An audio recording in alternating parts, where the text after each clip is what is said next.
What's going on, guys? And today we're going to be going over some of the new free agency news, even though it hasn't even started yet as of recording this video, but a bunch of new things have happened regarding the Seattle Seahawks, especially. And yeah, I want to go over those, what's good, what's bad in the past few days, see how things are going from there. In case you guys are wondering why I'm standing for this one, it's because this guy took my chair. And yeah, honestly, he can keep it. Standing up feels nice anyway. So, for starters, I want to talk about two trades the Seattle Seahawks have made in the past couple of days. The first of which being Geno Smith to the Las Vegas Raiders for a third-round pick. Now, honestly, I'm really mixed on this trade because, well, Geno Smith's our quarterback. He's been our guy for a few years now, ever since Russell Wilson got traded in 2022. And he was producing. He was doing good enough despite the situation he was given. A terrible O-line, but he was still able to get the job done, get us wins. And we never had a losing season with him. And we made the playoffs one time in the first season we had with him. But obviously we got bounced in the first round by the San Francisco 49ers. But sending him to the Raiders for a third-round pick is actually pretty solid because Geno was asking for a lot of money. Now, he was needing to be extended. He was asking for upwards of $40 to $45 million, which we actually granted him. We said, hey, we will give you this deal. But he said no, and he wanted to go back with Pete Carroll, his former coach and mentor, to go to the Raiders. Well, now he'll be quarterbacking the Raiders, who honestly, I would say he's the best quarterback they've had in a very long time. So hopefully he balls out there. I'm not the biggest Raiders fan in the world, but it is what it is. Not much I can do about it. I'm just here to report about it and talk about it. So, yeah, thank you, Geno. It's been great. I was a big Geno Smith truther. But now he's going to probably finish up his career in Las Vegas. Now, the biggest news, it just broke not even an hour ago, I think, and that was DK Metcalf has been traded to the Pittsburgh Steelers for a second-round pick. Now, obviously, you can see I'm wearing my DK Metcalf jersey today. I just put it on for the video's sake. DK Metcalf was the player that made me fall in love with the game of football. I started watching in about my first full season was 2020, which I mentioned in the previous video talking about the Tyler Lockett situation. And yeah, overall, he was the first player that ever made me fall in love with football. I've been following him ever since, and now he is officially off of my team. So this jersey is officially out of date.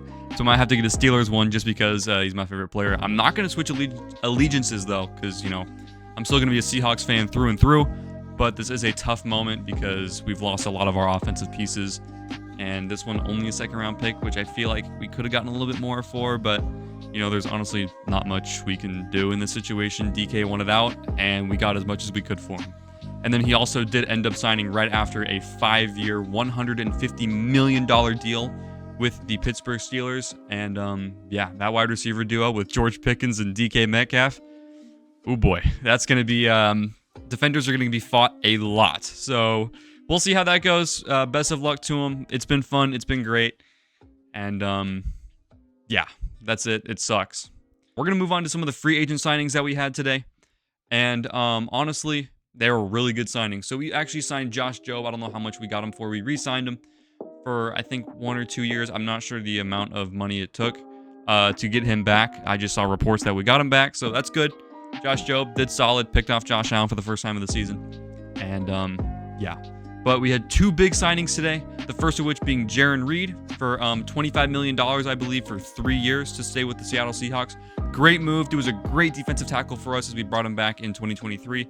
And keeping him around for a few more years is going to do wonders on that defensive line, complemented by guys like Leonard Williams and other names that I'm totally blanking on right now because I think those are only 2 big stars that I got. Oh, and Byron Murphy. Don't want to forget about Byron Murphy, the upcoming rookie, or now second-year player. And now the big one is we got Ernest Jones re-signed 3 years, $33 million, which is the signing of the offseason for the Seahawks so far. That's the guy that we really wanted to keep around as he was absolutely incredible with the Seahawks, absolutely game-changing in that defensive backfield. And really looking forward to seeing what he can do with this ball club, assuming we can, get our defense even more bulkier with the draft and the free agency coming up.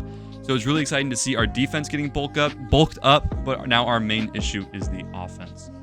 So yeah, now we move on. Free agency officially starts, I believe, tomorrow or Wednesday. So the 10th of March or the 12th of March.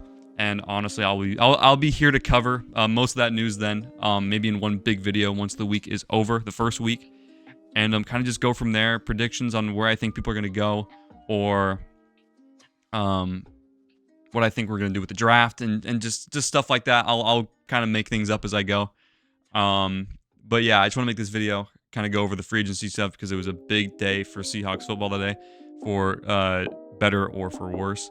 So yeah, I think that's going to do it for today, guys. I really hope you guys enjoyed.